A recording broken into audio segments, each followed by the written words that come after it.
మరి ఎప్పుడు గుర్తొస్తుంది ఈ పిల్లాడికి అని అడిగారు. ఈ పిల్లవాని యొక్క బలాన్ని మళ్ళీ జ్ఞాపకం చెయ్యడం కోసమని ఏ మహాపురుషుడు ఏ కాలమునందు స్తోత్రం చేస్తాడో ఆ కాలమునందు జ్ఞాపకానికి వస్తుంది. ఆయన శాపం ఎప్పుడు తీరిపోయిందో తెలుసా అండి? కిష్కింధకాండ చివరిలో తీరిపోయాయి. కిష్కింధకాండ చిట్ట చివరిలోకి వెళ్ళినప్పుడు ఆ 100 యోజనముల సముద్రాన్ని దాటి వెళ్ళాలి. ఎవరు వెడతారు? మైందుడున్నాడు, దివిదుడున్నాడు, జాంబవంతుడున్నాడు, అంగదుడున్నాడు, సుషేణుడున్నాడు, తారుడున్నాడు. వీళ్ళందరూ లేచి ఒకడు 30, ఒకడు 40, ఒకడు 50, ఒకడు 60, ఒకడు 70, ఒకడు 90.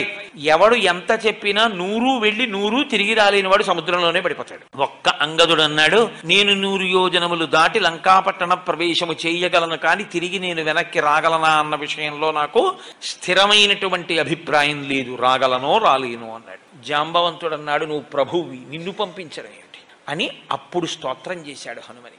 హనుమా, నీ శక్తి నీకు తెలియదు, నువ్వు నీ శక్తిని పుంజుకో, నీ బలాన్ని నువ్వు మరిచిపోయావు, నీకింత శక్తి ఉంది, నువ్వు వాయుదేవుని కుమారుడవు అని స్తోత్రం చేశాడు.